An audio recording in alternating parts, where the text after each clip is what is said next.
watch them fight and die in the name of freedom. They speak of liberty and justice, but for who?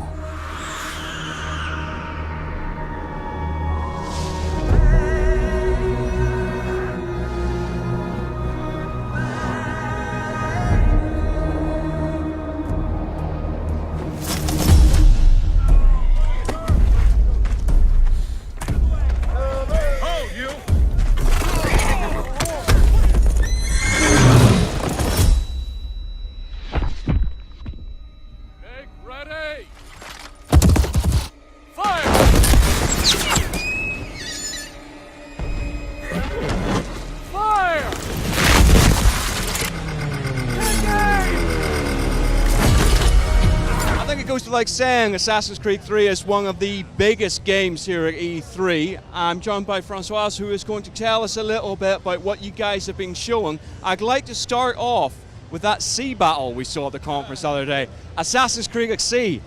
Wow. Wow, yeah, that's completely surprising for everyone last night. You know, when you think of Assassin's Creed of that period, from the Revolution period, from the 18th century, you know, the battle on the sea was really key. It was strategic. You know, when you think of the black powder, that's not something that was done in the colonies in America, which was not America at the time, but the colonies. It was done in Europe. So they had to bring that on boat to the colonies. And this is something like, so if you were controlling land and sea, we're winning. Makes perfect sense. How does that factor into the game? How big a part does the sea battles play?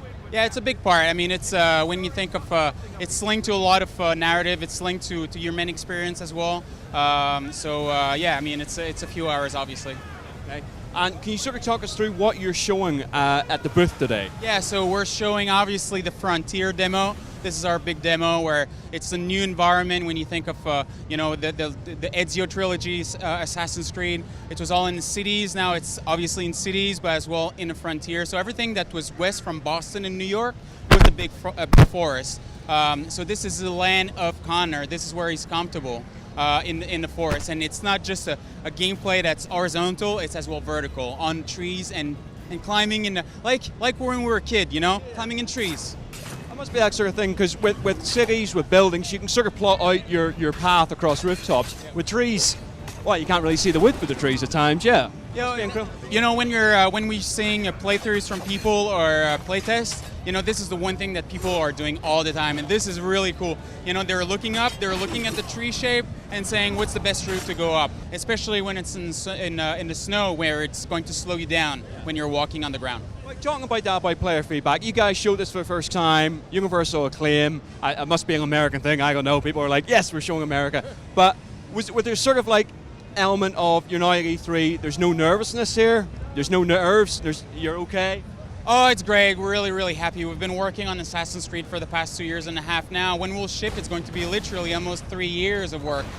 So very happy. So as well, like to present, we have a big lineup of demos. We're presenting obviously Frontier, like I talked before, the naval battle, and Boston, and not to forget the multiplayer as well.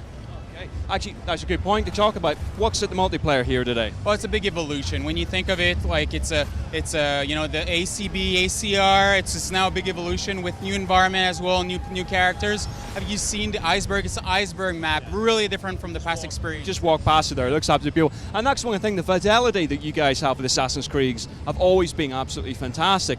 But the Frontier is giving you that extra scope to really go hog wild on this beautiful horizon. Yeah, absolutely. It's very, like I was saying, very organic, a lot of slopes, but as well, not to forget the animals. This is the crowd of the forest. This is something you'll interact a lot in the animals, not just the aggressive wolves or bears, but as well the animals that you'll be hunting, obviously to have economy, to have money out of it. And how much of a part does that play in the game when you're in the Frontier? I know you've got the towns, obviously, but the Frontier is the connection tissue between them. Yeah, so the one thing that we wanted to have was to have, when I'm going in the forest, I don't see like 5, 6, 7 wolves at a time or packs of wolves. You know, I'm seeing lots, you know, especially when I'm quiet, I'll see some animals, but it's very rare. So we want to have that kind of feeling where it's something that you see when you're when you're in Frontier, and at some point you say, hey, there's a deer. I'm going to shoot it and I'm going to make some money out of it, you know? And can we also touch upon Liberation, which was the Different person, all right, okay. But is there any way of sort of saying just is Liberation part of Assassin's Creed 3 or just as like a standalone thing? No, it's a different story. So when you think of it, it's the story of Aveline, and it's a different place. It's still the same area, the same period, but it's a kind of different place. So there will be a link that will be announced later on from a story point of view as well from a connectivity point of view, but later on. What's next for you guys? What's the next thing? Are you going to reveal like some absolutely other mad thing that we wouldn't think you'd have in Assassin's Creed before? But that's the one thing that we're really excited with Assassin's Creed is that it's a big game. It's a big, massive game. So it's not just we have so much still to present. So that's going to be a very exciting summer. Okay, so what's the plan for you now? Another 3 days, hardcore showing off the game to all these beautiful people here? Yeah, absolutely. We'll enjoy it. This is a very, very exceptional. Listen, thank you very much indeed for the time. Really look forward to playing. Cheers. Bye.